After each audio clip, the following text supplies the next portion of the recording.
Stepdad takes my mom and his kids on a vacation without telling me, leaving me home alone. I leave to stay with my dad, and everything spirals out of control. So I'm a 16-year-old guy, and I'm in high school right now, and my mom got married to my stepdad Eddie 2 years ago. My mom is 40, and he's 42 years old, and my parents never got married. I was actually the result of a really short fling after college that they thought would end in a couple of months, but then my mom got pregnant. And she did not want to terminate it, so she had me. My dad also wanted to be a part of my life, so they have shared custody of me, and I switch homes every month. I spend the year alternately with my mother and my father, splitting my time equally between them. I love my parents, and I know that both of them have made quite a number of sacrifices for me in order to be close to me.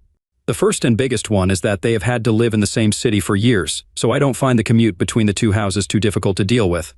I did not know about it earlier, but now I know that both my parents have had to give up on multiple opportunities to rise in their careers just because they had to remain in the same city and live close to each other. All for my sake. My mom apparently also had to reject several men who were head over heels in love with her because of the child. Because she wanted to focus on raising me instead of getting married and having to deal with having a husband and balancing her work life and her personal life and all that jazz. I know these things now thanks to Eddie indirectly, because he's not exactly the best stepfather that one could ask for, and my mother has had to tell me all of this in order to make me accept him. She thinks that if she could make so many sacrifices for my sake, I should be able to return the favor at least a little bit and accept Eddie. I don't know how that works because I did not ask her to make these sacrifices for me. She could have easily just terminated the pregnancy or just let my father take over raising me entirely, but anyway. I never argued with her about any of this because I love her and I want her to be happy. So I was ready to accept Eddie even though he was not a very nice guy. And by not a nice guy, I don't mean that he is mean to me in any way whatsoever. I just mean that he doesn't like me, and he doesn't bother to hide it. I don't know what kind of 42-year-old has issues with a 16-year-old guy, but he definitely does. I don't know why he doesn't like me, because I never did anything to piss him off, and as a matter of fact, I have always tried to be nice to him because that's how my family has raised me. To be nice to everybody, even when they show you that they don't like you. He never speaks to me rudely and never makes comments about me, and the reason behind that is that he doesn't speak to me at all. He pretends like I don't exist in the family, and this has been going on for the past 3 years. I literally have no idea what I ever did to piss him off, but one day, he just decided that he was not going to speak to me. And he was going to start acting like I was not there at all. It is the weirdest thing in the world, and I'm not really used to this kind of treatment. It's like he's giving me the cold shoulder for something, but I don't know what it is. So I can't even fix my behavior, because I don't even know what his problem with me is. My mother says that that's just the way he is. He does not have a problem with me, but he doesn't necessarily like me either. However, I feel like if you don't like somebody, there should at least be a reason for it. Especially when you're 42 and the other person is literally just 16. I guess it has something to do with the dynamics of me being my mother's first child or whatever, I don't even know. But the bottom line is that he does not like me, and he has made it very obvious. Earlier, we used to get on okay, and the first couple of times that he came home, he would interact with me and ask me all sorts of questions about my life, and I would be very polite and answer him. But after one visit, he just decided that he was not going to speak to me. It was very random, and I did not understand why he did that. At the time, I did not question it because I thought maybe he had just forgotten to say hi to me or whatever. But then it happened so many times it became hard to ignore, so I even asked my mother if I had done something to make him angry because he was acting like I was not there in the house. And he would turn his face away every time I entered the living room or any room that he was in. And she did not tell me anything about it. She just said that he was trying to wrap his head around the fact that now he would have to deal with me being there all the time. And maybe he was just not used to it because, before this, he had only dated women who did not have kids. I found that hard to believe because he himself had 2 kids. He had 2 sons, one was 15 and the other was 12. Their mother had passed away in an accident after the younger sibling was born. Also, it was not true that I would be there all the time because, as I had mentioned above, I used to go to my dad's house to live with him every other month. But anyway, a few months passed that way, and eventually I just accepted the fact that this was how he was and he was not going to speak to me anymore.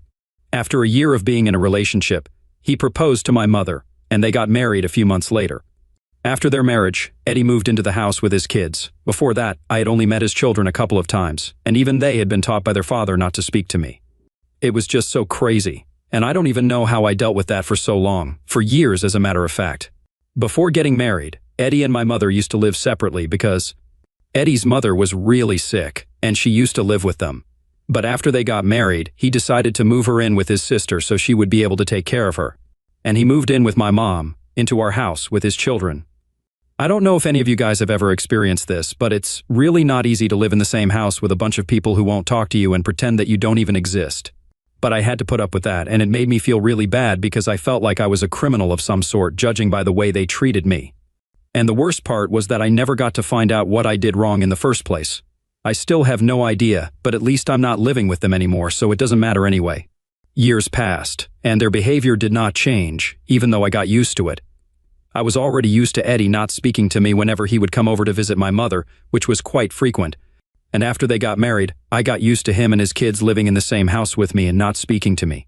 Every time I would go to my mother's place, I would have to prepare myself mentally to only talk to my mother for the next couple of weeks. She was the only person who would speak to me in that house, and everybody else pretended like I was not there, like I was invisible. It was hurtful, but I did want to spend time with my mother, so I had to deal with it because I knew that she was not going to talk to Eddie about it. Trust me, I had tried to convince her innumerable times to talk to him about it and get to the bottom of this, or at least try to solve it, but she told me that she had already spoken to him about it. And there were a couple of personal reasons that she could not disclose to me, which is why he refused to acknowledge my existence in the house. And she could not do anything about it because she understood where he was coming from, and she also understood why I felt bad about it, but I would just have to suck it up and deal with it. If I tried to argue with her and stand up for myself, she would get all emotional and tell me that I was being ungrateful because I was overlooking the fact that she had made so many sacrifices for me. So I could surely just give Eddie a pass for behaving with me the way that he did and just deal with it for her sake. I wanted to fight with her, but I did not want to hurt her feelings. I never even told my father about any of this because I knew that if he got to find out about it, he would be very upset and would definitely drag my mother for this. They were very different people and had very different ideas on how to bring me up, so they kept having little arguments and fights. But I knew that something this huge would probably lead to my father filing for full custody or something extreme. I did not want to stir up drama, so I avoided telling him and pretended that everything was fine with my mother and her new family. Eddie and my mother had been together for 1 year before they got married, and it has been 2 years since they have been living together, so I have been putting up with this sort of behavior for 3 years now. And I have been pushed to my limit and stretched very thin. Recently, what happened was what really pushed me off the edge, and I decided that I was no longer going to put up with this.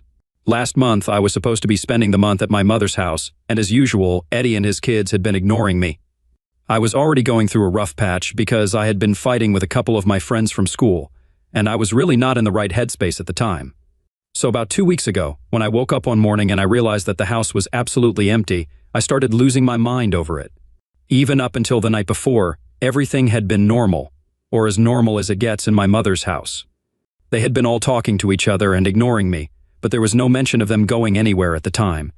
But when I woke up the next morning, I saw that the house was empty, and I immediately called my mother up to ask about it.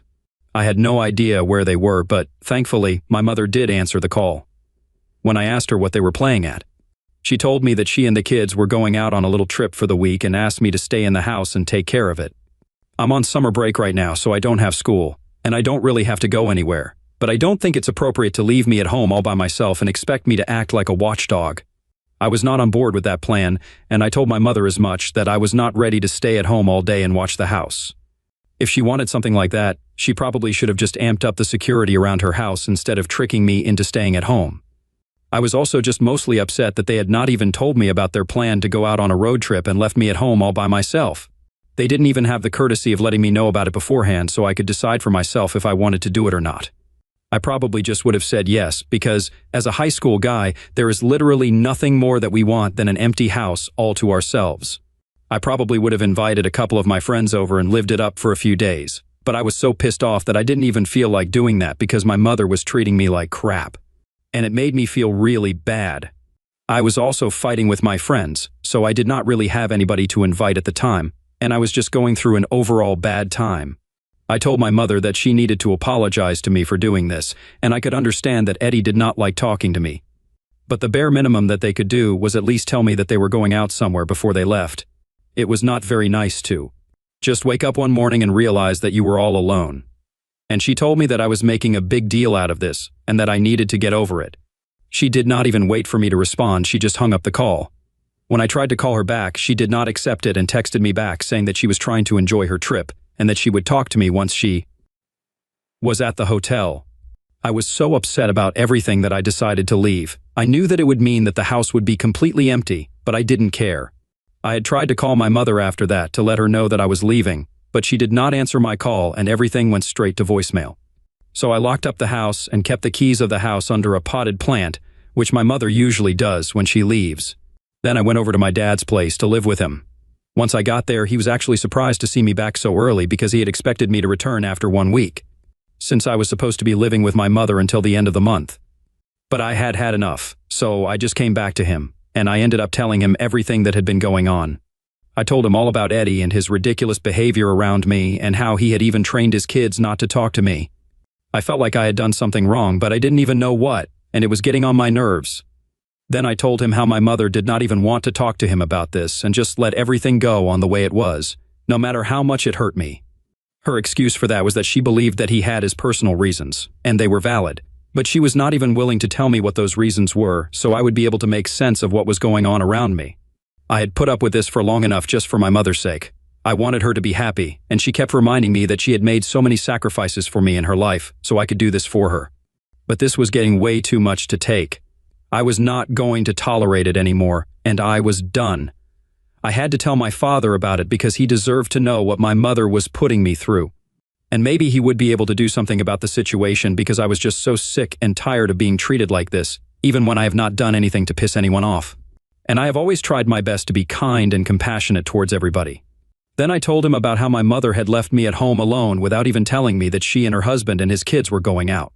And she just expected me to agree to take care of the house and make sure that everything was in its place and live on my own for the next week, just because she wanted to take a trip. That was not even my biggest problem. My problem with that was, she did not even think that it was important to tell me about it. When I tried to talk to her, she just kept hanging up and declining my calls. Like I was not even important to her. She had really crossed the line and I couldn't put up with this anymore. After I was done telling my father about all of this, I started crying because I didn't realize just how much all of this had been weighing on me for the past couple of years. I did have a normal relationship with my mother before that, but after she got together with Eddie, everything changed, and nothing was the same anymore. I felt like I was insignificant to her, and it was very difficult for me to accept. After venting to my father about all of this, he just said one thing to me, and that was that he was going to take care of everything for me now. He was obviously very upset. But whatever he had to say to my mother, he did not say any of it to me. He just told me that he was really glad that I had shared this with him, and now it was all off my chest. He told me that I was going to be living with him, and if I wanted to go back to my mother, that was my choice, but he would not suggest doing that to me. Anyway, I've been living with him, and I did not try to call my mother after that day, and the funny part was that she didn't try to call me either. The least that she could have done was try to keep in touch with her son, whom she had left at home all on his own while she traveled with her new family. I was really emotionally hurt by what she was doing, but after speaking to my father, I was feeling considerably lighter, and I had decided that I was not going to let this bother me. For about 5 days we had no contact, and then when she finally called me, I thought it was going to be to check up on me. But when I answered the call, she was yelling at me at the top of her lungs. It took me a few seconds to realize that she was yelling at me because I had left the house and they had been robbed. Apparently, a lot of stuff that they had left in the house was now gone, including their television and a couple of other expensive items. For some reason, she was blaming me all for it. I don't know why she was doing that, because I had tried to call her and inform her that I was leaving and I was going to stay with my father. After she had stopped yelling, I told her that I was not happy about the way she had been treating me, and I had tried to contact her several times after she had hung up, but she kept declining my calls. So she told me that I could have texted her, and as valid as her point was, I told her that I didn't do it on purpose because I was mad. I thought it was very obvious, and I had made it very clear to her that I was upset, so she should not have expected me to stay back in the first place. We got into a massive fight about it because she believed that I should have stayed at home no matter how angry or upset I was because this was a matter of safety, and she had been trusting me and counting on me. But I did not tell her to do that. In fact, I had tried my very best to let her know that I was leaving and did not want to stay at home alone, but she disregarded all of my calls, so now she had to pay the price for it. These were the consequences of her actions, not mine. I found it very ridiculous that they were trying to blame this all on me, including Eddie. The first time that he spoke to me in the last couple of years, it was only to yell at me and blame me for my carelessness.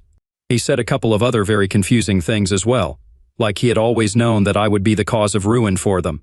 I don't even know what that is supposed to mean because we don't even interact. I don't know how he came to that conclusion without even speaking to me. Anyway, my parents are now fighting because my dad thinks that this is my mom's fault, and so do I, but she thinks that this is my fault. Now my mother is demanding that my father pay her for the damages since she thinks that if he is defending me for doing this, he should be ready to pay the price for it. I don't understand what to do now, and she will only drop it if I at least apologize to her and her family. I don't want to do that, but I also don't want her to keep bothering my father either. Am I the asshole for leaving my mother's house unoccupied to go live with my father because she and my stepdad left me home alone to go on a trip with his family without even bothering to inform me? Update 1. So, it has been 2 weeks since the incident, and a lot of things have come to light since then. First of all, I was finally able to figure out why Eddie hated me so much. Apparently, as it turns out, when they had first started dating, Eddie had asked my mother if he could bring his mother over to live with them. My mom had said no because she was not comfortable with the idea of them moving in together so soon, and definitely not okay with the idea of her mother-in-law, who was ailing, to come live with her. She thought that it would be too much work for her and was not up for it, even though Eddie had made it very clear that she had a full-time nurse to look after her. And she just needed people to be around for her emotional needs. My mother was already not ready to move in with Eddie and be together, and she did not want the extra baggage of having her mother-in-law live with her. But instead of being upfront with him, she pinned it all onto me, and this was about 3 months into their relationship. They were getting pretty serious about each other at that point, even though I think it was way too soon for them. But anyway, that's my mother's choice, and I don't want to comment on that. She had basically lied to Eddie and told him that she would be okay with him moving in with her and bringing his mom and kids along to live with us. But she was not sure if it was such a good idea because of me. She had made me sound like some juvenile delinquent and told him that she had dated a couple of men in the past, but they had all been driven away because of me. Apparently, I terrorized her boyfriend because I wanted to protect her and keep everybody away since I still believed I could reunite my parents, and she did not want to break my heart. She also did not want Eddie's mother to suffer because of me, because she had told him that I had a lot of comments to make about his family. She had told Eddie that I had referred to his mother as a useless burden on the family, and I had told her that if she moved in with us, then I would make sure that she suffered for it. Something that I would never say, because that's just not me, and I know how insensitive it is.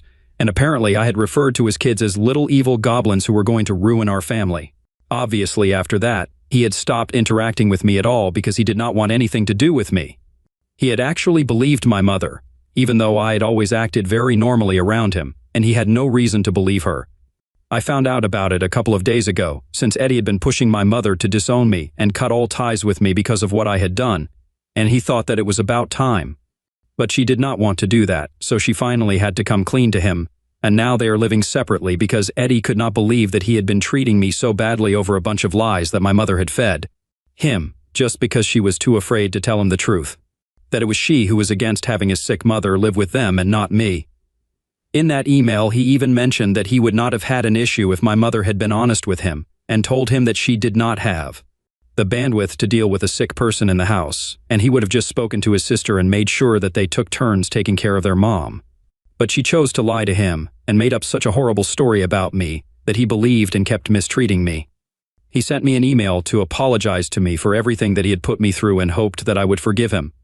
I have not responded to it yet because I don't know how to feel about any of this right now, and I just want to keep my head clear and not think about any of this at the moment. But anyway, that's why he had been mistreating me for so long, and my mother had been allowing it. In fact, it had been working out in her favor perfectly. And she had been feeding him all sorts of lies about how I kept getting in trouble at school, and he never even questioned it because he trusted her blindly. We never spoke, so he never found out that I was actually quite a normal guy, and that kept my mother's cover from getting blown. She is one twisted lady, I have to say that. My father is now filing for full custody after we got to know all of this. And my mother is devastated because she claims that she loved us and wanted us to be a happy family together. But I'm sorry, you can't have a happy family on your own terms and ruin everybody else's life. Update 2. So apparently not only is my dad filing for full custody, but Eddie is also filing for a divorce. I found out because my mother sent my dad a bunch of messages begging him to talk to Eddie and fix this because she can't live without all of us. I don't know how she even expects us to listen to her after everything that she did.